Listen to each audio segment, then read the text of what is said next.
The Galactic Survival Academy had never failed a candidate, not because its curriculum was easy, but because those who couldn't handle the pressure simply died before reaching graduation. The Academy's reputation was built on one simple truth: survival was the universe's most fundamental skill, and only the best of the best earned their certification.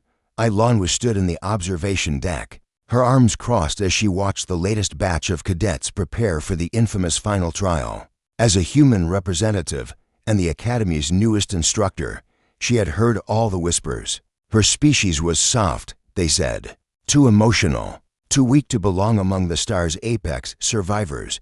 The human instructor watches, chittered Vrex, a mantis-like Klaxian whose razor-sharp limbs could slice through steel. Does she fear what she'll witness? Ilanwa didn't turn. I'm just here to make sure the equipment works properly.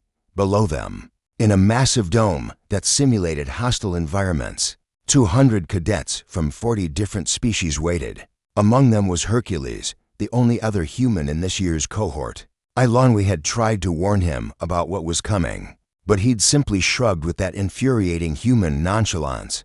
I'll be fine, he'd said. How hard can it be? The trial began at 0600 hours. The dome's environment shifted immediately, temperature plummeting to -40 degrees Celsius, while the oxygen content dropped to dangerous levels. Gravity fluctuated wildly. Poisonous flora sprouted from the floor. Predatory drones, programmed with lethal precision, emerged from hidden panels.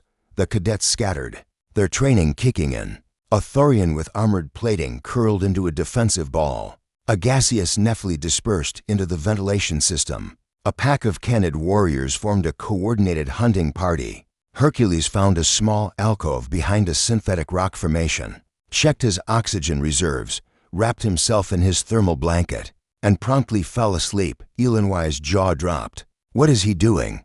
Instructor Zarthuk, a reptilian saurian with decades of combat experience, leaned forward.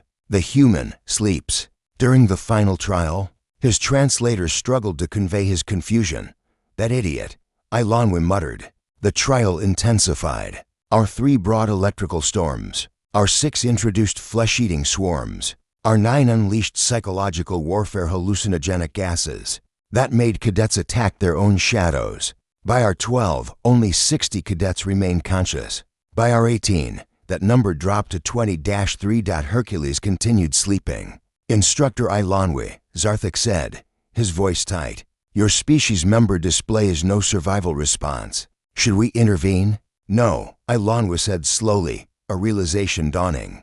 Don't intervene. She'd studied Earth's evolutionary history. Humans hadn't evolved as apex predators through superior strength or speed. They'd survived through something far more insidious: efficiency. While other species on Earth ran faster or fought harder, humans simply outlasted them. They walked their prey to exhaustion. They endured when others fell, and crucially, humans had perfected the art of doing nothing when action would waste precious resources. Our 24 arrived. The dome fell silent. Of the original 100 cadets, only 5 remained active, 3 Canids moving as a unit. A Thorian whose armor was cracked but holding, and a Nephilim who'd managed to stay dispersed. Hercules was still asleep. This is unprecedented. Vrex clicked nervously. The human has taken no defensive action, no evasive maneuvers. He's simply inactive, not inactive, Ilanwa corrected. Conserving. Our 30 brought the final challenge, the apex predator simulation. A holographic hunter, programmed with the deadliest traits of 1,000 species, materialized in the dome. It had thermal vision, echolocation, electromagnetic sensing, and chemical tracking. It could detect a heartbeat from 100 meters away. The Canids tried to fight. They died within minutes. The Thorian attempted to outlast it in his armored shell. He lasted an hour before the predator cracked him open. The Nephilim dispersed, but the predator's chemical sensors found every molecule. It reconstituted the gaseous being and neutralized it.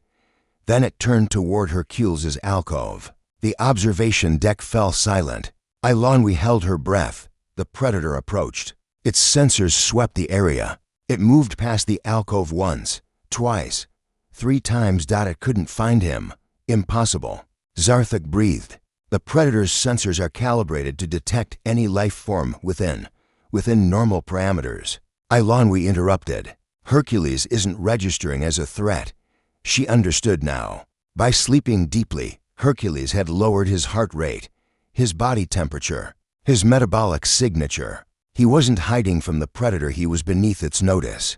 The simulation was programmed to hunt active threats, not dormant ones. Hours passed. The predator eventually powered down, its programming concluding there were no survivors.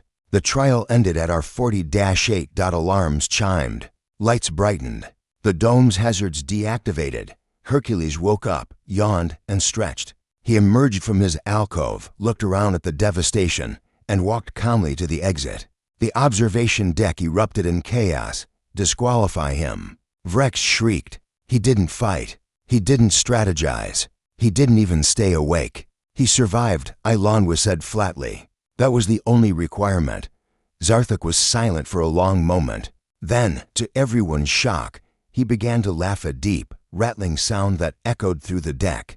The human, he said, understood something we forgot. Survival isn't about being the strongest or the fastest or the smartest. It's about still being alive when everything else is dead. Ilanwi finished. When Hercules entered the debriefing room, he found every instructor waiting. He looked confused. Did I fail? No, Cadet, Zarthak said. You passed. But tell me, was your strategy intentional? Hercules shrugged. I figured the trial would last at least 2 days. Staying awake that long would have impaired my judgment. So I set a mental timer, found the safest spot, and trusted my body to wake me if anything came too close. He paused. My ancestors used to hunt by walking after prey for days until it collapsed. They taught us that rest is a weapon. Vrex's mandibles clattered in disbelief. Your species weaponized sleep. We weaponized patience, Ilanwi corrected, unable to hide her smile. Hercules graduated top of his class. The Academy revised its final trial afterward, adding new parameters to counter human-style passive survival tactics.